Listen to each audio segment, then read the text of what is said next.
Little step-by-step walkthrough and hint on some of this homeostasis stuff. So some of these optional ones I'm going to walk you through.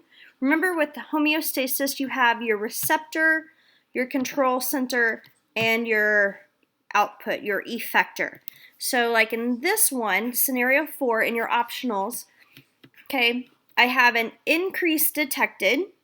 So that's like chlorine rises in the pool, right? So there's an increase in chlorine. And so my control center, that's what thinks about what needs to do. Like what needs to happen? How do I know this? Like your brain is thinking about things. So in this scenario, it's the lifeguard testing it. It says, oh, there's more there. It thinks there's more there. I don't know that unless I test it. And the result is, yes, there's an increased level of chlorine. So if there's an increase of chlorine, what do I need to do to balance out? Well, my effect is then to add more water. And that will balance out the extra chlorine and dilute it. On the flip side, if there was a bunch of rain and the pool water rises, and now there's more water, pool water rises, diluting it, and the lifeguard does a test as the control center. It's like, okay, well, what's going on? What needs to happen? He says, oh, well, now chlorine, the result is there's reduced, like that's the brain kind of control center thinking about things, and the output, the effect of that is that he's going to add chlorine to balance that out. Okay, I hope that helps. So let's do one more. With this set, with blood pressure, okay, and so we can kind of look through here. And if you go through, and it does help to read them all first. So starting here, I can see receptors in the blood detect an increase in blood pressure. All right.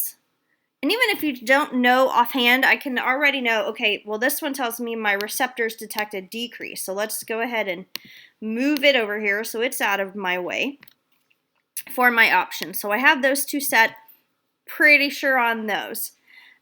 So the receptors detect an increase in blood pressure, and then my brain's control center, oh, well, that matches. That's going to be, so if my blood pressure is high, like there's tons of water coming through this water hose, like the blood going through your vessels, and so my brain's like, oh, there's a lot of it there, and so therefore I'm going to decrease my heart rate, and then the effect of that is that decrease of heart rate is decreasing the pressure. You're like turning down the water on that water hose. So it's not coming out so fast. And so now there's not got so much pressure on the walls of your vessels or the water hose or whatever. So if I'm detecting a decrease in blood pressure, it's like, oh, I need to get more pumping and more going. And so the brain's going to increase heart rate. So now the heart's pumping faster, and now there's more blood moving through, so that's going to increase my heart rate. Okay, so this is really, if you're not quite sure, what's my receptor and what's my output? What's the result that's going to solve this problem?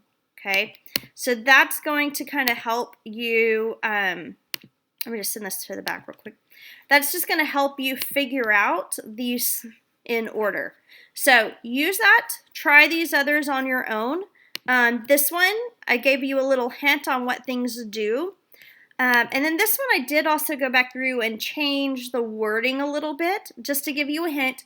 Insulin you release when your blood sugar is too high. So like diabetics, they take insulin and they bring it back under control.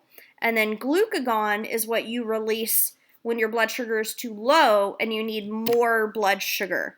Okay, so those are some hints on that one to help you out. So I hope this helps with the homework. If you have any questions, let me know.